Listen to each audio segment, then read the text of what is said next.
كل الناس الطبيعية عارفة ان اخطاء التحكيم زي ما في يوم بتكون ليك برضه هيجي اليوم اللي هتكون عليك،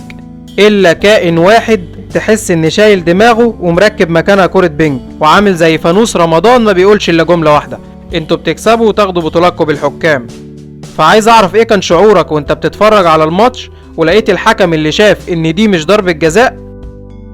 ولا دي ضربة جزاء هو نفس الحكم اللي حسب لك دي ضربة جزاء في ماتش ما تستاهلش حتى تتعادل فيه.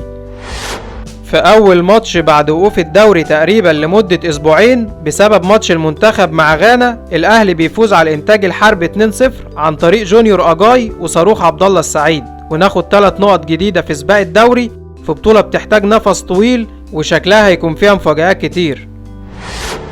دخل الاهلي ماتش الانتاج بخطة اللعب المعتادة وهي 4-2-3-1 مع تغيير في مراكز بعض اللعيبة. في حراسة المرمى شريف اكرامي واللي تقريبا ما شفناهوش هو لابس ايه طول الماتش. 4 في خط الدفاع، في القلب احمد حجازي وسعد سمير، على يمينهم الجوكر احمد فتحي وعلى شمالهم علي معلول. 2 في وسط الملعب، عمرو السولية والمسمار حسام عاشور. قدامهم 3 في القلب جونيور اجاي، على يمينه وليد سليمان وعلى شماله عبد الله السعيد، تحت مهاجم وحيد عمرو جمال.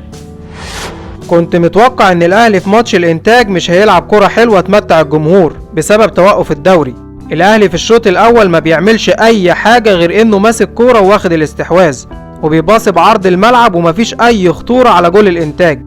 عشان كده كان استحواذ الاهلي سلبي من غير اي فايدة، وكنا مفتقدين اللاعب اللي بيتحرك من غير كرة وبيقدر يستلم ويسلم صح تحت ضغط وبينقل الهجمة بطول الملعب مش بعرضه، ويعمل باصات في عمق دفاع الانتاج ويشغل الاطراف.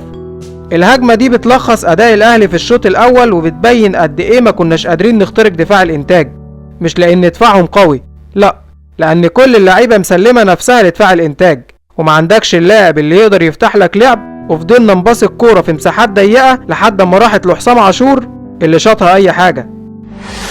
كل الناس كانت مستغربة وبتسأل ليه مستوى عبد الله السعيد كان قليل في ماتش الانتاج. السبب ان كابتن حسام البدري غير في مراكز اللعيبة اللي بتلعب تحت المهاجم ولعب بعبد الله السعيد جناح شمال واجاي هو اللي في القلب ووليد سليمان عادي في مكانه كجناح يمين. يعني عبد الله السعيد ما كانش بيلعب في مكانه في القلب تحت المهاجم، ولكن لعب اغلب فترات الماتش جناح شمال. ولاعب الجناح محتاج يكون عنده سرعات وبيقدر يعدي ويعمل لك عرضيات، وده مش موجود عند عبد الله السعيد، وعشان كده لما بيلعب لاعب جناح بتقل امكانياته وبيختفي، لان طبيعة لعب عبد الله السعيد بتعتمد على الذكاء في الباص، وفي القلب بيكون عنده اختيارات كتيرة وهو بيباص الكورة، وكمان يقدر يوصلك للجول في اي وقت. وما تنساش ان عنده ميزة التسديد على الجول لو الكرة جات له على حدود منطقة الجزاء. وتحرر عبد الله السعيد ومستواه بقى احسن بعد خروج عمرو جمال ولعب اجاي مهاجم ودخول عبد الله السعيد في القلب مكان اجاي.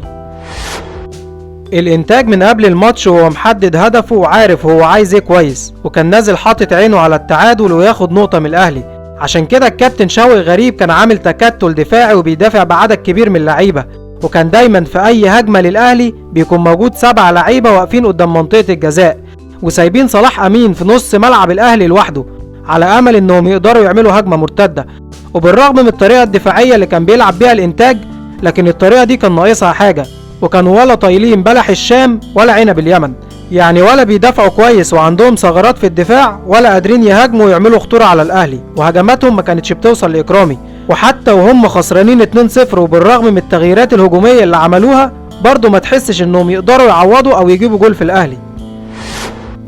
الاهلي كعادته وربنا ما يقطعها عادة، من بداية الدوري والاهلي بيجيب اول اجواله في الماتش يا في نهاية الشوط الاول يا في بداية الشوط الثاني، والمرة دي الاهلي سجل بعد 3 دقايق بس من بداية الشوط الثاني. وطبعا ان الاهلي يسجل اغلب اجواله في الوقت ده اكيد مش صدفة، لان في بداية اي شوط بتكون اللعيبة لسه ما دخلتش في جو الماتش وما نظموش دفاعهم، وفي نهاية اي شوط بتكون اللعيبة لياقتهم وتركيزهم قل، وهو ده انسب وقت تقدر تجيب فيه جوال، وخصوصا لو كان الفريق اللي بتلعبه بيعتمد على الدفاع طول الوقت.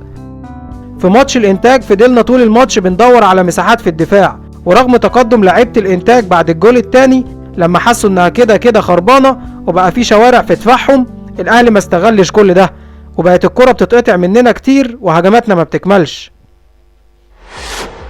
احسن لقطة في الماتش هي لقطة الجول التاني، لان فيها كل حاجة في الكورة، من اول وقوف حسام عاشور على الكورة في نص الملعب وقدر يحافظ عليها رغم الضغط وسلمها صح لوليد سليمان، واللي عمل باص سريع لحظة تحرك احمد فتحي واجاي ضرب بيه كل دفاع الانتاج وخرجهم بره اللعبة، مع تصرف ذكي جدا من اجاي لما حس انه اوفسايد، رفع ايده للحكم عشان يعرفه انه مش رايح للكورة وما اشتركش في اللعبة وسابها لفتحي اللي اتحرك في ظهر الدفاع من غير كورة وخد الباص بتاع وليد سليمان وهدي على الكورة ورفع عينه عشان يشوف مين اللي موجود جوه منطقة الجزاء، وعمل عرضية أرضية لكريم ندفد اللي شاطها وردت من الدفاع جت لعبد الله السعيد على حدود منطقة الجزاء. وانتوا عارفين عبد الله في الحاجات دي بيشوط وبيتكل على الله، وما شافهاش عامر غير وهي جوه الشبكة. في النهاية لازم الكابتن حسام البدري يكون واخد باله ان الاهلي في ماتش الانتاج ما استغلش الاطراف بالرغم من اللعب بعمرو جمال مهاجم صريح، عشان كده كان عمرو جمال بيخرج بره منطقة الجزاء كتير لان مفيش حد بيوصل له كورة، وحتى الكورة لما كانت بتجيله كنا بنحس ان عمرو جمال لسه بعيد ومش هو ده المهاجم اللي الاهلي ممكن يعتمد عليه. اجاي عمل ماتش كبير سواء من حيث التحركات او حتى من حيث استلام وتسليم الكورة، وكمان قدر يسجل جول هو اللي فتح الماتش للاهلي. الاهلي بيعاني من مشاكل كبيرة لما بيلاعب فريق بيعرف يدافع، فلازم يكون عندنا حلول هجومية جوه الملعب اكتر من كده، وما ننساش ان الجول اللي جبناه بدري في اول الشوط الثاني هو اللي فتح الماتش، ولو كان الجول اتأخر شوية كان الماتش هيتصعب علينا. سؤال الحلقة: ايه رأيكم في الاهلي في ماتش الانتاج، وايه الحلول الهجومية اللي محتاجها الاهلي؟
مستنى اشوف اجاباتكم في التعليقات، ولو عجبتك الحلقة ما تنساش تعمل لايك وسبسكرايب وشير في الخير.